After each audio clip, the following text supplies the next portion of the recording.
एकही विषय सोडवला असा एकही नाही. उलट आता नंतरच्या काळामध्ये तर मतदारांवर आणि नागरिकांवर अंगावर जायचे प्रकार त्यांनी घडवले.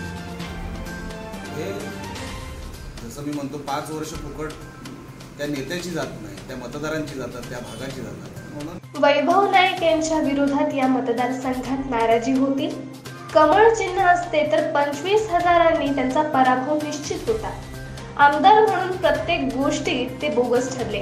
आमदार म्हणून त्यांचा कोणताही प्रभाव नाही, एकही विषय त्यांनी सोडवलेला नाही.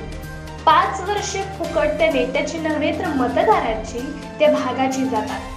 पण दुर्दैव आहे, वैभव नाईक पुन्हा निवडून आले. मात्र आता त्यांची ही शेवटची टर्म करायची असे भाजपने ठरवले आहे, असे माजी खासदार डॉक्टर निलेश राणे यांनी पत्रकारांशी बोलताना स्पष्ट केलं. मी आता जसं बोललो तसं आता हे कुटुंब मोठं झालेलं आहे, एकत्र आलेलं आहे. त्याचा फायदा आम्हाला जेवढा आहे, जिल्ह्याला जेवढा आहे, ते आम्ही एकत्र मिळून एक कुटुंबासारखं काम करणार. तर त्याच्यामध्ये निवडणुकीमध्ये नितेश राणे निवडून येणार आहे तर काळ्या दगडावरची बैमानी जी झाली आहे ती शिवसेनेच्या माध्यमातून झाली. सगळे बैमानच भरलेत त्या पक्षामध्ये. म्हणून ते चित्र महाराष्ट्रावर पण आहे. त्याच्यामध्ये काय मोठी गोष्ट सांगायची गरज, वेगळी गोष्ट करण्याची गरज. पण वैभव नाईकवर जेवढी नाराजी होती, कमळ जर चिन्ह मिळालं असतं तर 100% वैभव नाईक 25-30 हजारांनी पाडला असतं. एवढं मात्र खरं, कारण का प्रत्येक गोष्टीमध्ये तो बोगस ठरलेला आहे. कुठल्याच गोष्टीमध्ये त्याचा अंकुश नाही. आमदार म्हणून कुठल्या गोष्टीवर प्रभाव नाही. एकही विषय सोडवला असा एकही नाही. उलट आता नंतरच्या काळामध्ये तर मतदारांवर आणि नागरिकांवर अंगावर जायचे प्रकार त्यांनी घडवले.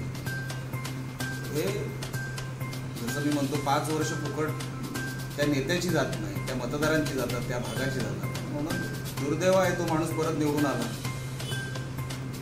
आता ही शेवटची टर्म त्याची करायची हे आम्ही BJP वाल्यांनी ठरवलं.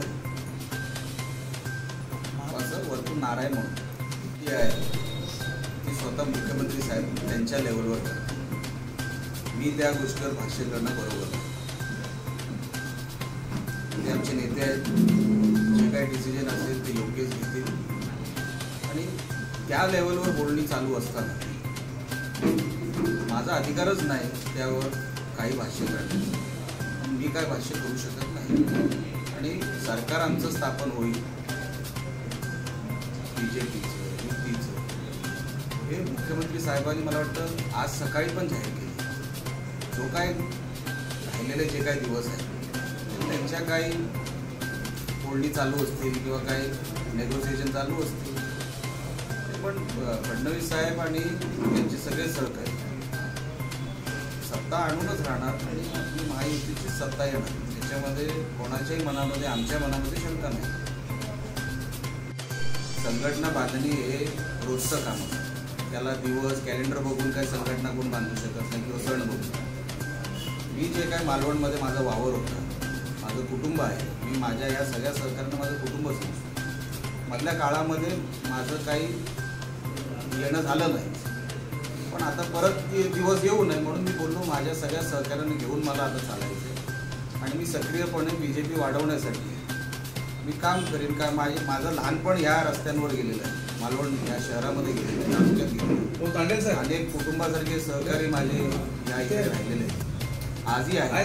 त्यांना घेऊन फक्त पुढे जायचं काम मला करायचं. त्याच्यामध्ये कोणाला काय वाटत जरी असलं तरी काय मला काय त्याची आता काय मला पक्ष वाढवायचं.